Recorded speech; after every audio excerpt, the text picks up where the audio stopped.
नमस्कार दोस्तों, बाज़ार हाट न्यूज़ चैनल के एक नए एपिसोड में आप लोगों का बहुत बहुत स्वागत है। दोस्तों, यहाँ पर एक अभी आपको मेरा ब्लैंक पेज दिख रहा होगा, तो मैं आपको पहले पेपर पे समझाऊंगा कुछ बातों को। एक यहाँ पे नई स्ट्रैटेजी तो नहीं बताने वाला हूँ, लेकिन स्ट्रैटेजी के रिगार्डिंग ही बात करूँगा। बहुत सारे लोगों ने इंडिकेटर, जैसे मैं इंडिकेटर पे वीडियो बनाता हूँ, है ना, इंडिकेटर पर वीडियो बनाता हूँ, तो उसी इंडिकेटर वाले टॉपिक पर लेकर आया हूँ कि वो एक इंडिकेटर है और इंडिकेटर के हिसाब से कैसे ट्रेड करेंगे। जिस इंडिकेटर का बहुत ही फेमस नाम है, आपने पिवोट पॉइंट का नाम ज़रूर सुना होगा। तो आज हम लोग पिवोट पॉइंट के बारे में बात करेंगे। किसके बारे में बात करेंगे? Pivot point. पिवोट पॉइंट के बारे में कुछ पॉइंट को मैं पहले यहाँ पे आपको बता दूँ, और ये पॉइंट बताने से पहले आप लोग खो जाएंगे वीडियो में, फिर पता नहीं चलेगा, आप लोग लाइक करेंगे भूल जाएंगे, तो पहले ही लाइक का बटन दबा दीजिए, उसके बाद आगे बढ़ते हैं। देखिए, पिवोट पॉइंट के कुछ क्वेश्चन होते हैं। मैं अपन यहाँ पर जो भी पिवोट पॉइंट के बारे में बताऊँगा ना, वो चीज़ें आपको पूरे यूट्यूब में कहीं नहीं मिलेगी, इतना तो मैं बता सकता हूँ। क्योंकि कुछ चीज़ें आप लोग पिवोट पॉइंट में जो यूज़ करते हैं ना, जो ट्रेडिंग टर्मिनल पे लगा हुआ है, कोई भी चार्ट ओपन करते हैं वहाँ पिवोट पॉइंट लगाते हैं और फिर आप उसको यूज़ करते हैं। तो मैं यहाँ पे यूज़ करने का तरीका, मतलब कैसे पिवोट को यूज़ करते हैं, है ना, आपको उसका तरीका बताऊँगा। साथ ही पिवोट होता क्या है ना, ये पिवोट क्या होता है इसके बारे में बताऊंगा। पिवोट को अप्लाई कैसे करते हैं जिसमें आपको बेहतर रिजल्ट मिले, वो बताऊंगा। इसके साथ मैं आपको ये बताऊंगा कि अगर आपको खुद से पिवोट बनाना हो, माने अपना पिवोट बनाना हो, अगर आप ट्रेडिंग टर्मिनल का पिवोट यूज़ नहीं करना चाहते, है ना, तो आप अपना भी पिवोट पॉइंट बना सकते हैं और इसका तरीका भी मैं बताऊंगा। तो इन सारी चीज़ों को पाने, देखने, समझने के लिए वीडियो को बहुत एकदम स्किप मत करिए, लाइक करिए, शेयर कीजिए, कमेंट कीजिए, फीडबैक दीजिए और मुझे ज़रूर बताइए। तो ये सारे कुछ पॉइंट हैं, इसको एक एक करके क्लियर करेंगे कि सबसे पहले पिवोट होता क्या है, हमको ये समझना है। पिवोट पॉइंट हम लगाते क्यों हैं, हमें ये समझना है, इसकी ज़रूरत क्या है, ये समझना है। देखिए, जो भी पुराने लोग हैं पिवोट को जानते हैं, लेकिन जो नए लोग हैं उनको बहुत प्रॉब्लम होती है। क्या चीज़ में प्रॉब्लम होती है? चार्ट को रीड करने में, और साथ ही उसको बाय और सेल करने में, कि कहाँ पे बाय लेना है और कहाँ पे सेल करना है। तो दोस्तों, जब हम मार्केट की बात करते हैं ना, देखिए मेरी वीडियो बड़ी बनती है, आपको पता है, मैंने पहले भी बहुत सारी स्ट्रैटेजी डाली है, बहुत सारी वीडियो डाली, आपने बहुत सारे कमेंट किए, फीडबैक दिए, इसको भी मैं चाहूँगा आप उसी तरह से लाइक करें। तो ये मार्केट होता है ना, ये पूरा मार्केट, देखिए जो बिगनर है वो पूरा ध्यान से सुनेंगे। ये पूरा मार्केट दो तरीके पे काम करता है, दो ही बेस है मार्केट का। एक मार्केट का बेस होता है सपोर्ट, ठीक है, और एक मार्केट का बेस होता है रजिस्टेंस। अब आप कहेंगे ये नया क्या है, ये तो सारे लोग जानते हैं। बिल्कुल सही है, सारे लोगों को पता है कि मार्केट सपोर्ट पे काम करता है और रजिस्टेंस पे काम करता है, लेकिन सारे लोग सपोर्ट ना तो पकड़ पाते हैं, यानी कि आइडेंटिफाई नहीं कर पाते। दोस्तों, सपोर्ट क्या होता है? आइडेंटिफाई नहीं कर पाते हैं, और रजिस्टेंस भी आइडेंटिफाई नहीं कर पाते हैं। इसको आइडेंटिफाई करना ही अपने आप में बड़ी बात है। सपोर्ट और रजिस्टेंस को आइडेंटिफाई जिसने कर लिया और जिसने उसके ऊपर डिसीजन ले लिया, वो सक्सेस करता है। तो यहाँ पे सपोर्ट और रजिस्टेंस को मार्केट में पकड़ने का सबसे बड़ा तरीका क्या है? वो है प्राइस। क्या है? प्राइस। क्योंकि हर प्राइस अपना एक सपोर्ट लेकर आता है और हर प्राइस अपना एक रेजिस्टेंस लेकर आता है। लेकिन यहाँ पे प्राइस पकड़ना बहुत टिपिकल होता है, लोग पकड़ नहीं पाते हैं क्योंकि प्रैक्टिस नहीं होता है, चार्ट कंटिन्यू देखते नहीं। तो इन सारी चीज़ों को हटाने के लिए एक इंडिकेटर का यूज़ किया जाता है जिसका नाम है पिवोट पॉइंट। ये एक्चुअली प्राइस को पकड़ कर चलता है। ये किस चीज़ को पकड़ के चलता है? पिवोट पॉइंट जो है प्राइस को पकड़ के चलता है। तो ये प्योर प्राइस पर बेस्ड इंडिकेटर है, प्राइस पे बेस्ड इंडिकेटर है। किस पर बेस्ड इंडिकेटर है? प्राइस पे। और ये किस पर, प्राइस किस पे काम करता है? मैं फिर रिपीट कर रहा हूँ, ये प्राइस पर बेस्ड है। और प्राइस किस पे काम कर रहा है? सपोर्ट और रजिस्टेंस पे काम कर रहा है। और इसका मतलब है हमारा पिवोट भी तब कहीं ना कहीं सपोर्ट और रजिस्टेंस पे काम कर रहा है। इसका मतलब तो यही हुआ ना, इसका मतलब ये सपोर्ट और रजिस्टेंस को पकड़ने का एक बेहतरीन टूल है। क्लियर है? यानी कि अगर हम पिवोट की बात करें तो हम पिवोट को सपोर्ट और रजिस्टेंस, मैं दूसरे पेज पे जा रहा हूँ, पिवोट पॉइंट को हम ऐसा भी कह सकते हैं कि ये अपने आप में एक सपोर्ट और रजिस्टेंस को पकड़ने का टूल है। तो यहाँ पे मैं लिखना चाहूँगा सपोर्ट एक साइड में, और उम्मीद करता हूँ आपको क्लियर व्यू जा रहा होगा। और ये इस तरह से मैं पहला वीडियो इस तरह का प्रैक्टिकल यहाँ कॉपी पे बना रहा हूँ, अपनी डायरी में बना रहा हूँ। बाकी मैं तो अपने बोर्ड पे ही बताता था आप लोगों को। तो पिवोट पॉइंट बिल्कुल सपोर्ट और रेजिस्टेंस पे काम करता है। देखिए एक चीज़ तो हम ये समझ गए कि ये सपोर्ट और रेजिस्टेंस पे काम करता है, जो कि प्राइस को आइडेंटिफाई करने की कोशिश करता है। अब हम ये समझेंगे कि कब इसमें और इसको कैसे यूज़ करना है। तो मान लेता हूँ ये आपका कोई भी ट्रेडिंग टर्मिनल है, ठीक है, ये एक ट्रेडिंग टर्मिनल है और आप कोई भी एक चार्ट यहाँ पे लगा चुके हैं। इंट्राडे में कर लीजिए, 1 डे बिफोर कर लीजिए, 2 दिन पहले कर लीजिए, कोई फ़र्क नहीं पड़ता है। खासकर इंट्राडे के लिए मैं बता रहा हूँ कि जब आप इंट्राडे में इसको देखेंगे तो काफ़ी यूज़फुल आएगा। बस यूज़ करने का आपको तरीका पता करना है, लेकिन उसके पहले बेस आपको समझना है। तो ये एक चार्ट लगा हुआ है आपके ट्रेडिंग टर्मिनल पे, और यहाँ पे आपका ट्रेडिंग टर्मिनल में इंडिकेटर नाम का एक ऑप्शन दिया हुआ है। इंडिकेटर नाम का ऑप्शन है, यहाँ जब आप क्लिक करेंगे तो पिवोट पॉइंट सर्च करेंगे, पिवोट पॉइंट प्लॉट हो जाएगा। तो जब पिवोट पॉइंट प्लॉट होगा तो इसमें कुछ पॉइंट आएंगे, जैसे R1 आएगा, R2 आएगा और R3 आएगा। इस तरह से 3 पॉइंट ऊपर आते हैं। आजकल तो R4 और R5 भी आने लगे हैं। नीचे आएगा S1, S2 और S3, इस तरह से करके आता है। क्लियर है? इस तरह से आपका आने लग जाता है। तो नीचे ऊपर R1, R2, R3, S1, S2, S3 आता है। अब ये R और ये S क्या है? तो आप देखिए पहले ही मैंने यहाँ आपको बता दिया कि भाई सपोर्ट और रेजिस्टेंस पे पूरा मार्केट काम करता है, और मार्केट पिवोट भी उसी सपोर्ट रेजिस्टेंस को आइडेंटिफाई करता है। तो ये जो R है इस रेजिस्टेंस का सिंबल है, R फॉर रेजिस्टेंस, और ये जो S है ना सपोर्ट, ये सपोर्ट का सिंबल है। क्लियर हो गया बात? तो यहाँ क्या है, पिवोट लगाने का मतलब क्या है, और एक P नाम का ऑप्शन आएगा, एक P नाम का भी यहाँ बीच में एक P नाम का भी वर्ड आएगा जो कि पिवोट को इंडिकेट करता है, जो उस स्टॉक्स के पर्सनल पिवोट को इंडिकेट करता है। अब इसको ट्रेड कैसे करेंगे या इसको लगाते कैसे हैं और इसको आइडेंटिफाई कैसे करते हैं कि किस स्टॉक्स में हमें बाय करना है और किस स्टॉक्स में सेल करना है। उसके पहले आपको ये समझना है कि पिवोट होता कितना प्रकार का है, पिवोट का टाइप कितने प्रकार का होता है, ये आपको समझना है। तो आप जब अपने ट्रेडिंग टर्मिनल पे लगाएंगे तो वहाँ आपसे ऑप्शन पूछेगा पिवोट के ट्रेडिंग टर्मिनल। मैं आपको चार्ट पे भी दिखाऊंगा, घबराना बिल्कुल भी नहीं है, सारे चीज़ें मैं चार्ट पे भी दिखाने वाला हूँ, इसलिए टेंशन नहीं लेना है आपको चार्ट पे ले जाऊँगा, लेकिन पहले आपको यहाँ पे बेस समझ लीजिए। तो पिवोट का जब टाइप पूछेगा तो 2-3 टाइप होते हैं। एक होता है कैमेरिला पिवोट, दूसरा होता है फिबोनाची पिवोट, बहुत सारे पिवोट होते हैं लेकिन जो मार्केट में फेमस है उसकी बात कर रहा हूँ, और तीसरा होता है ट्रेडिशनल। ठीक है, ट्रेडिशनल। मैं आपसे चाहूँगा कि आप यहाँ पे ट्रेडिशनल को ही अप्लाई करें। ठीक है, अब मैं चाहूँगा कि आप इसको ट्रेडिशनल को ही अप्लाई करें। क्लियर हो गया?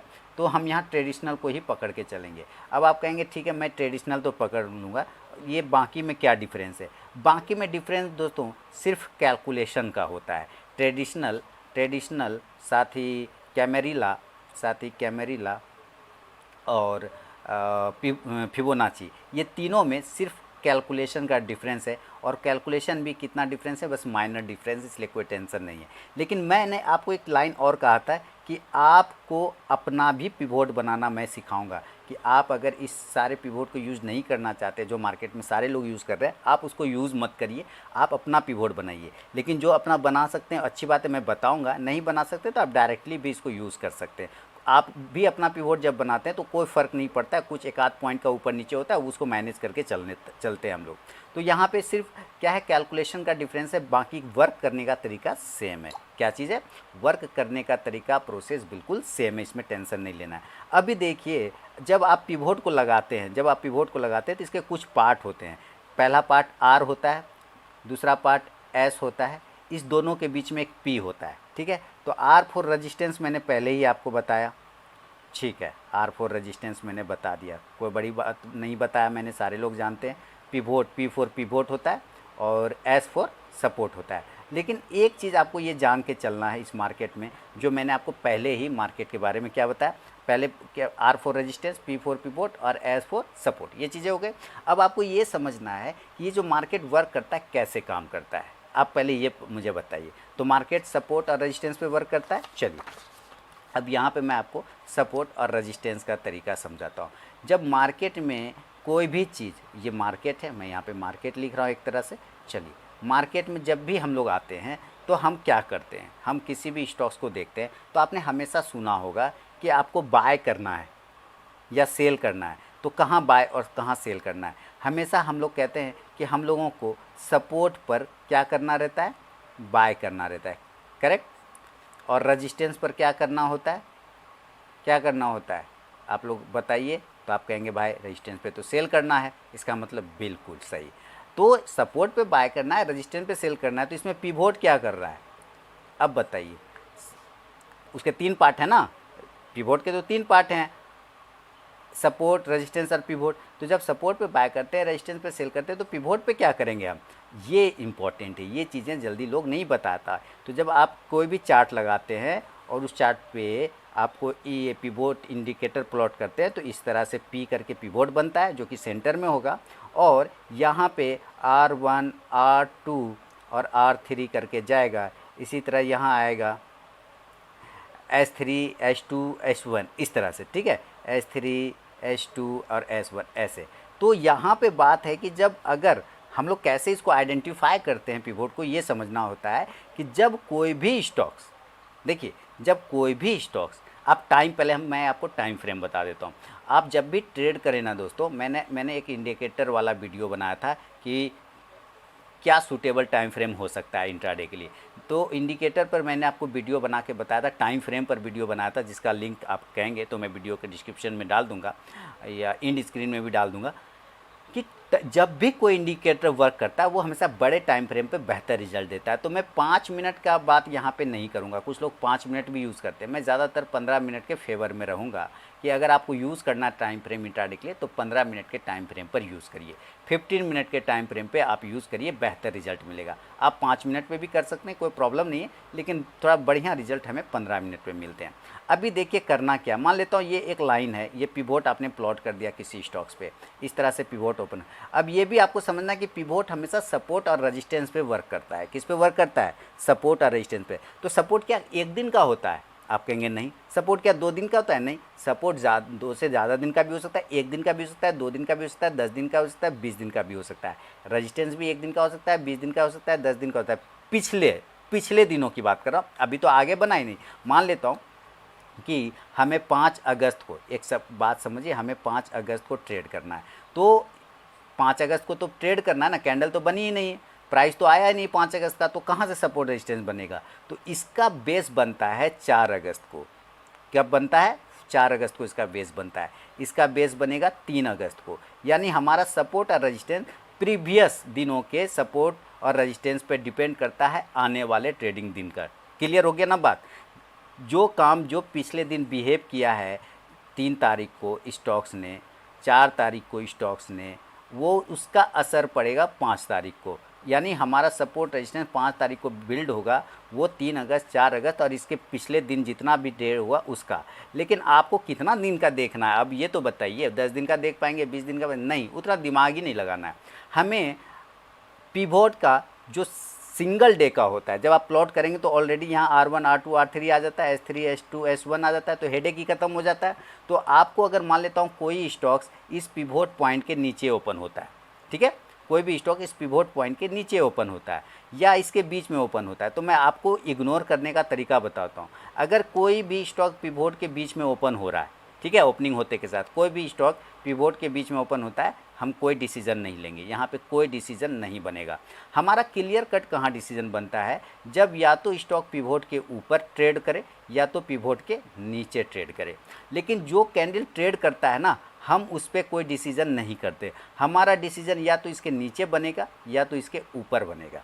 अब बात फिर मैं आपको समझाने की कोशिश करता हूँ, कहाँ डिसीजन बनेगा, या तो ऊपर बनेगा या तो नीचे बनेगा। तो कैसे बनेगा, अभी मैं आपको यहाँ पे आपको समझाने की कोशिश कर रहा हूँ। देखिए कि अगर ये पिवोट है, अगर ये पिवोट का प्राइस है, तो अब स्टॉक्स इसके ऊपर ओपन हो रहा है। तो जब कोई भी ये मान के चला जाता है मार्केट में कि अगर कोई भी प्राइस स्टॉक्स पिवोट के ऊपर ट्रेड कर रहा है, तो इसका मतलब वो स्ट्रॉन्ग है, ठीक है, वो स्ट्रॉन्ग है। तो स्ट्रॉन्ग वाले को हम लोग क्या करते हैं, स्ट्रॉन्ग है, ताकतवर है, तो स्ट्रॉन्ग को हम लोग बाय साइड जाने की कोशिश करते हैं। जो भी स्टॉक्स स्ट्रॉन्ग होता है वो बाय साइड जाता है। तो यानी जब वो पिवोट के ऊपर ओपन हो रहा है और क्लोज भी कर रहा है पिवोट के ऊपर, इसका मतलब वो स्ट्रॉन्ग है, हम उसमें बाय साइड जाएंगे। लेकिन ऐसे बाय नहीं करेंगे, अभी मैं पूरा तरीका आपको बताऊंगा, चार्ट पे भी समझाऊंगा, आप वेट करिए, पेशेंस रखिए।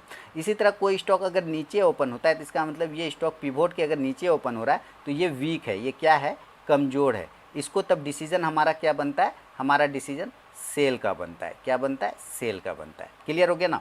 लेकिन अगर इसके बीच में ओपन हो गया तो हम न्यूट्रल रहते हैं। बीच में अगर होता है, हम कैंडल चलता रहता है तो हम न्यूट्रल रहते हैं, यहाँ पे हमारा कोई डिसीजन नहीं बनता है। तो हम वेट करते हैं ऊपर या नीचे क्लियर कट क्लोज होने की। एक आध कैंडल अगर क्लोज हो जाती है हमारे इस टाइम फ्रेम का तो फिर हमारा डिसीजन बनता है।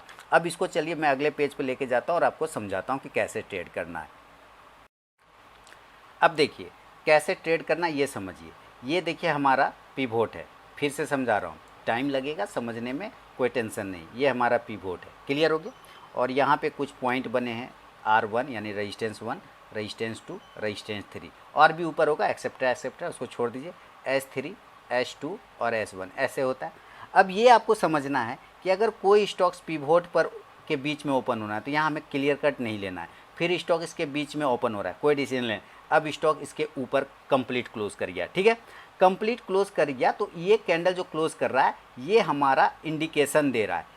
क्या इंडिकेशन दे रहा है कि स्टॉक अब बुलिश हो रहा है, स्टॉक स्ट्रांग हो रहा है, इसीलिए वो पिवोट के ऊपर क्लोज हो रहा है। पिवोट मैं आपको अपना पिवोट भी बनाना बताऊंगा कि आप कैसे अपना पिवोट बना सकते हैं, उसके लिए टेंशन नहीं लीजिए। पर ट्रेड कैसे करना है पहले आप उस बात को समझ लीजिए, ठीक है।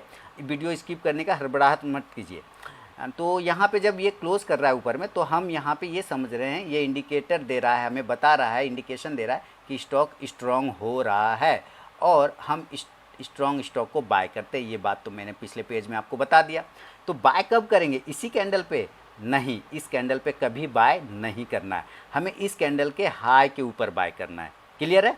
हम इस कैंडल के ऊपर जब क्लोज निकले का कैंडल जब निकलने लगे तब हम बाय करेंगे। तो बात है जब हम पिवोट के ऊपर बाय कर रहे हैं, क्या कर रहे हैं, पिवोट के ऊपर बाय कर रहे हैं, तो कर लिया बाय का वैलिड रीज़न क्या था कि भाई स्टॉक स्ट्रांग हो गया, उसके ऊपर क्लोज कर रहा है तो बाय कर रहे हैं। तो अब ये स्टॉक कहाँ जाएगा, जब स्टॉक बाय कर लिया पिवोट स्ट्रांग के ऊपर तो इसके ऊपर तो ये सारे पिताश्री बैठे हुए है ना, तो ये सारे, ये तो बेटा है, पिवोट क्या है, बेटा है, इसके ऊपर कैंडल आ गया तो बेटा कहाँ भागेगा, अपने बाप के पास भागेगा। तो इसका सबसे पहला बाप है इसका R1, तो यानी कि रेजिस्टेंस 1, ये सबसे पहले उसको टेस्ट करेगा। तो हमारा पिवोट के ऊपर जब आप बाय करते हैं, पिवोट के ऊपर जब आप बाय करते हैं, देन टारगेट जो हमारा है वो टारगेट R1 है, यानी कि रेजिस्टेंस 1। ये तो आपको, ये अब स्टॉक यहाँ पहुँच जाएगा तो आप कहेंगे सर ठीक है, ये तो यहाँ पे आ गया। तो अब मान लेता हूँ कि ये R1 पे हमारा स्टॉक पहुँच गया, चलिए ये हमारा स्टॉक पहुँच गया, ये हमारा पिवोट पॉइंट है ना, ये हमारा पिवोट पॉइंट है, यहाँ पर हमारी बाइंग होगी और ये धीरे धीरे यहाँ पहुँच गया। अब यहाँ पे R2 है, ये R2 कब जाएगा सर और स्टॉप लॉस क्या होगा, तो सर जब आप यहाँ पे बाय कर रहे हैं ना तो स्टॉप लॉस पिवोट पॉइंट के ठीक नीचे होगा। क्या होगा, पिवोट पॉइंट के ठीक नीचे। अब मान लेता हूँ ये पिवोट पॉइंट 100 रुपीज़ है और यहाँ पे हमारा S1 जो है वो हमारा है 98 रुपीज़, S2 कितना है 96 है और S3 कितना है 94 है। क्लियर है। इसी तरह इधर R1 कितना है 102 रुपये है, R2 कितना है 104 रुपये और R3 कितना है 106 रुपये मान के चल रहे हैं, ये सारे हैं। तो जब ये 100 पे हमने बाय किया या 101 पे बाय किया तो ये 102 पर जाएगा पहले। अब बात होता है कि ठीक है 102 तो टेस्ट हो गया, 104 जाएगा कि नहीं जाएगा, तो याद रखिए 104 पे वो तभी जाएगा जब वो 102 के ऊपर भी ठीक उसी प्रकार का बिहेव करेगा जैसा उसने पिवोट के ऊपर में बिहेव किया था, जैसा उसने पिवोट के ऊपर बिहेव किया था, यानी पिवोट के ऊपर क्लोज किया था। तो यहाँ भी जब वो 8-1 के ऊपर क्लोज करने लगेगा तब हम ये मान के चलेंगे कि अब इसके ऊपर हम बाय करेंगे तो ये R2 तक जाएगा। इसी तरह R3 पे वो कब जाएगा, जब वो R2 के ऊपर क्लोज करने लगेगा तो R3 के तरफ जाएगा। क्लियर। इस कंडीशन में स्टॉप लॉस आपका पिवोट के ठीक नीचे होगा, यानी कि अगर पिवोट 100 रुपीज़ है तो 99.50 पैसे का आप स्टॉप लॉस ले सकते हैं। कहने का मतलब है कुछ पिवोट से कुछ पॉइंट आपको नीचे स्टॉप लॉस रखना है, बफर लगा के कुछ पॉइंट नीचे आपको स्टॉप लॉस लगा के चलना है। ये चीज़ें आपको समझ में आना चाहिए। इसी तरह अगर कोई स्टॉक पिवोट के ठीक नीचे क्लोज करता है तो इस कैंडल के नीचे हम सेल का डिसीजन लेंगे। क्यों, क्योंकि अब ये वीक है ना, नीचे मतलब क्या हुआ, डाउन मतलब क्या, वीक हो गया। तो हम कमज़ोर स्टॉक को क्या करते हैं, हम सेल करते हैं ना, तो इसके नीचे सेल करेंगे और उसके बाद ये S1 को टेस्ट करेगा, S2 को टेस्ट करेगा और S3 को टेस्ट करेगा।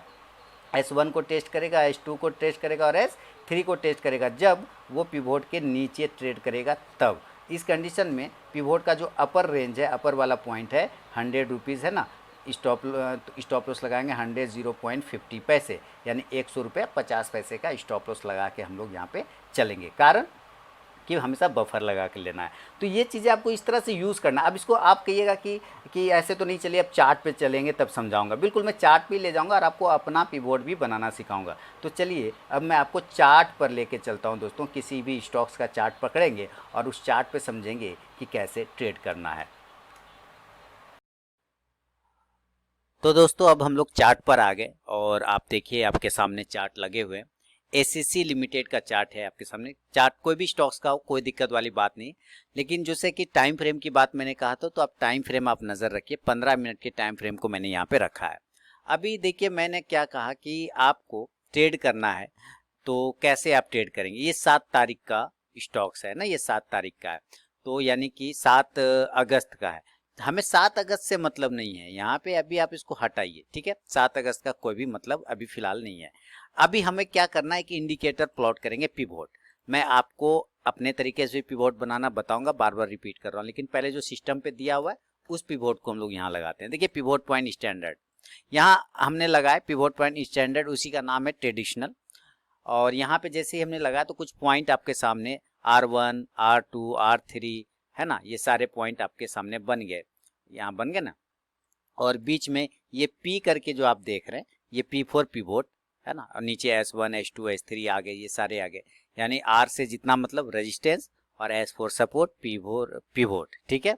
अब हमें ये समझना है कि यहाँ पे मार्केट कैसे काम करता है। यहाँ पे देखिए ये पिवोट पॉइंट का इंडिकेटर लगा है, ये फायर्स का ट्रेडिंग टर्मिनल है, आपको पता है मैं फायर्स को यूज़ करता हूँ, तो ये बेहतरीन एडवांस ट्रेडिंग प्लेटफॉर्म है।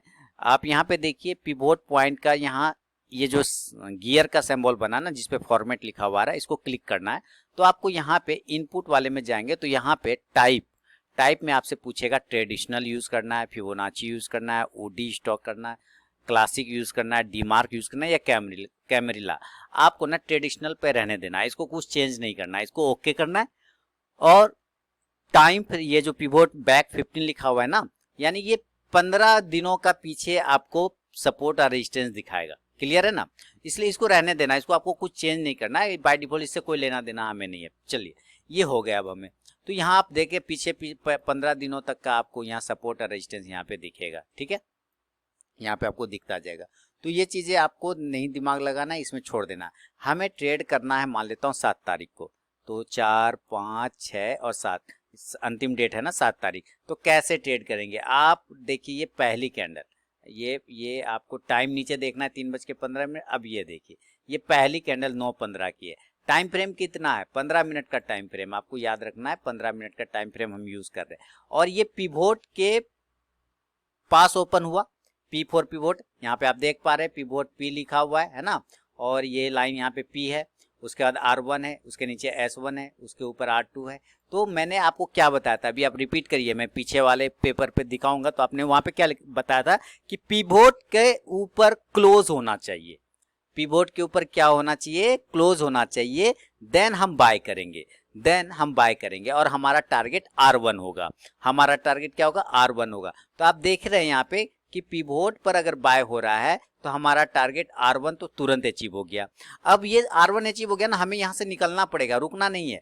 क्यों, क्योंकि R1 के पर टच कर रहा है लेकिन R1 के ऊपर क्लोज नहीं कर रहा है। और मैंने आपको क्या बोला था कि वो R2 के तरफ, जब R1 कंप्लीट हो चुका है तो R2 के तरफ वो कब जाएगा, जब वो R1 के ऊपर क्लोज करेगा। तो R1 के ऊपर तो क्लोज नहीं कर रहा है, तो वो R2 की तरफ नहीं गया। आप देखिए वहीं से अब वो R1 दैट मीन्स रेजिस्टेंस 1 मतलब गिरना हो गया, सेल हो गया, तो वहां पर से स्टॉक नीचे आना स्टार्ट हो गया, है ना। स्टॉक नीचे आना स्टार्ट हो गया, इसके ऊपर क्लोज करता है तो स्टॉक ऊपर जाता है R2 की तरफ, लेकिन अब वो नीचे आ गया। तो जब ये R1 से नीचे आ रहा है तो एक परफेक्ट सेल का सिनेरियो बन रहा है। क्या, परफेक्ट सेल का सिनेरियो बन रहा है। और अब वो धीरे धीरे कहाँ आएगा, अब वो धीरे धीरे आएगा, पहले अपने पिवोट को टेस्ट करेगा, और अगर वो पिवोट के नीचे क्लोज कर देता है, देखिए यहाँ से गिरा तो पिवोट को टेस्ट कर लिया, टच कर लिया और पिवोट के नीचे क्लोज हो गया।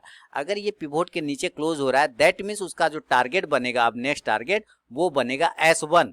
वो टारगेट क्या बनेगा, S1, क्योंकि मैंने कागज पे आपको क्या बताया कि ऊपर जाएगा तो R1 टारगेट, R2 टारगेट, लेकिन अगर पिवोट से नीचे आएगा तो S1 टारगेट और S2 टारगेट, S3 टारगेट, ये सब होता रहेगा, ठीक है। अब यहाँ पे देखिए तो वो नीचे आ रहा है पिवोट से नीचे, R1 यहाँ पे ऊपर नहीं जा पाया, तो इसका मतलब इसने इंडिकेशन दिया। क्या इंडिकेशन दिया? सेल का इंडिकेशन दिया, ठीक है।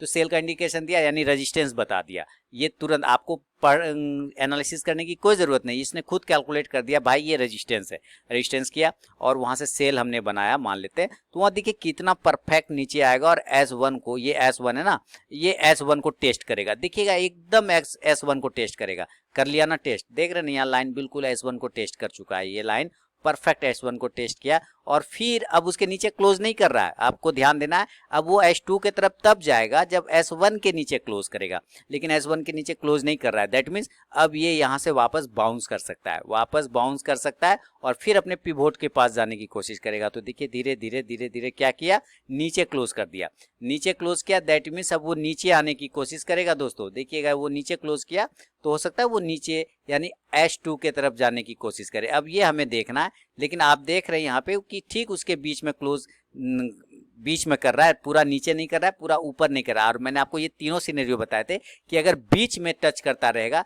तो हमें कोई डिसीजन नहीं लेना है, बीच में कोई डिसीजन नहीं लेना है। यहाँ पे परफेक्ट टारगेट बुक हो गया, लेकिन अभी भी देखिए पिवोट के बीच वाले, मैं पिवोट का कलर रेड कर दे, ब्लैक कर देता हूँ तो आपको बहुत अच्छे तरीके से समझ में आएगा। ये सब मैं रेड कर देता हूँ, देखिए आपको और अच्छे तरीके से आ जाएगा। बिल्कुल ये आ गया, ब्लैक कर दे रहा हूँ, बिल्कुल हो गया। अब देखिए यहाँ पे, तो यहाँ पे टारगेट बुक हो गया। अब इसके बीच में, पिवोट के बीच में ट्रेड कर रहा है, माने सपोर्ट के बीच में ट्रेड कर रहा है, तो हमें वहाँ पे कोई भी डिसीजन नहीं लेना है। हमें कहाँ पे डिसीजन लेना है? हमें डिसीजन लेना है एकदम उसके नीचे होना चाहिए कैंडल, तब हमारा डिसीजन बनेगा। तो यहाँ पे ये बीच में है ना, तो हमारा यहाँ डिसीजन नहीं बनेगा। अब देखिए ये भी बिल्कुल टच कर रहा है, हमें डिसीजन नहीं लेना है। हमें डिसीजन कहाँ बनेगा? इस कैंडल के ऊपर बनेगा, या तो इस कैंडल के ऊपर बनेगा क्योंकि यही कैंडल इसके ऊपर क्लोज कर रहा है तब। लेकिन हमारा तो टारगेट यहाँ डन हो गया तो यहाँ से निकल गए। तो इस तरह से आप पिवोट यूज करिए। अगर उसके, अब दूसरा सिनेरियो में इसी स्टॉक्स में देखिए, फिर ये पी के पास ओपन हुआ 6 तारीख को, पी के पास यानी पिवोट के पास, तो वो अगर उसके ऊपर ओपन हो रहा है तो वो R1 की तरफ जाने की कोशिश करेगा। पर ये हो गया R1 का लाइन, यहाँ तक जाने की कोशिश करेगा। चलिए, लेकिन आप यहाँ पे देखिए कि ये प्रीवियस डे का भी रेजिस्टेंस आपको यहाँ पे दिखा रहा है।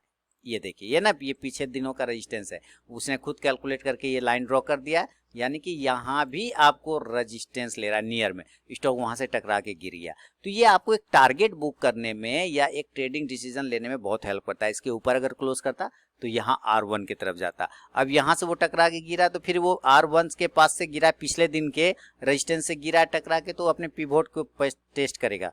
पिवोट को टेस्ट कर लिया, फिर वहां से साइडवेज हो गया, फिर अगले दिन उसी तरह से पिवोट को टेस्ट कर रहा है। तो पिछले 2-3 दिनों के पिवोट को पकड़ के आप सपोर्ट या रेजिस्टेंस बना के काम कर सकते हैं।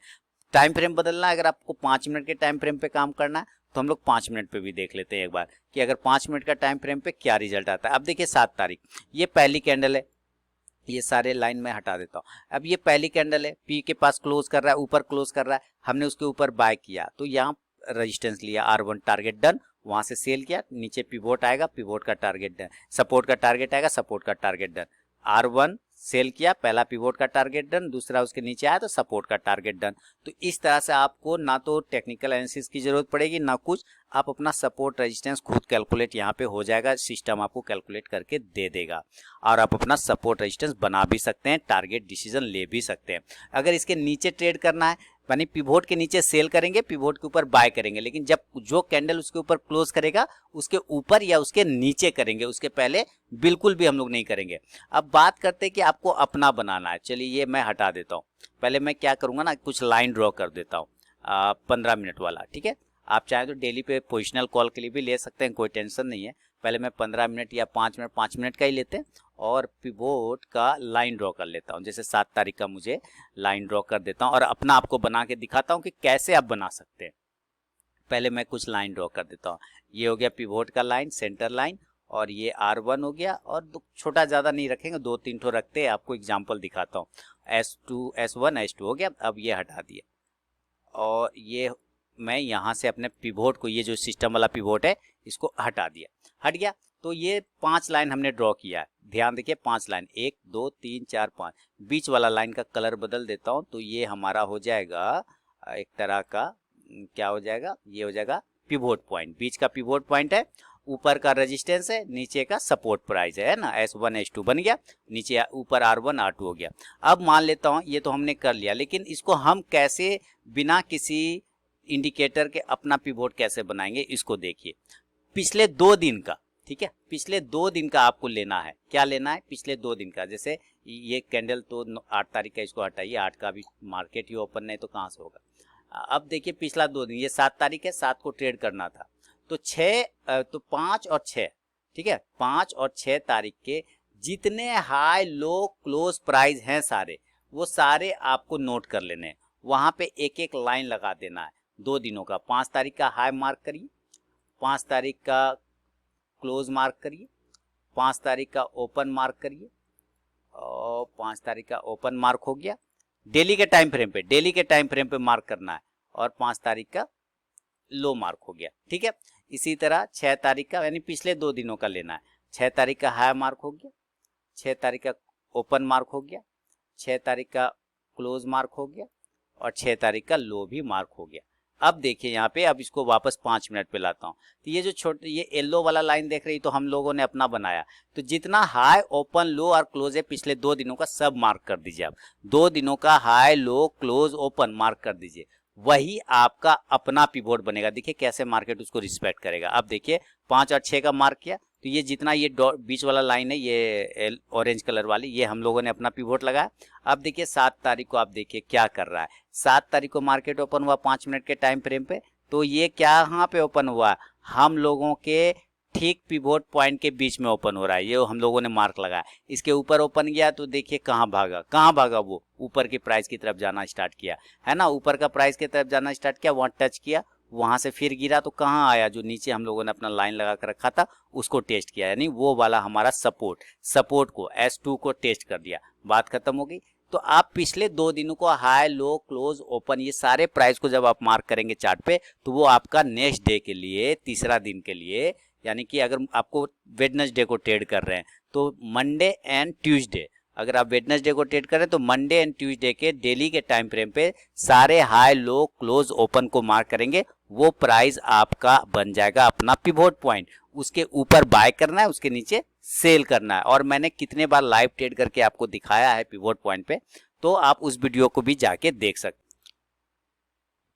तो आप अपने पिछले, जैसे आपको बुधवार को ट्रेड करना है, वेडनेसडे को ट्रेड करना है, तो आप मंडे एंड फ्राइडे के डेली के टाइम फ्रेम पर सारे हाई लो क्लोज और ओपन को मार्क करेंगे, तो वो बुधवार यानी वेडनेसडे का आपका आने वाले दिन का पिवोट पॉइंट क्रिएट हो जाएगा।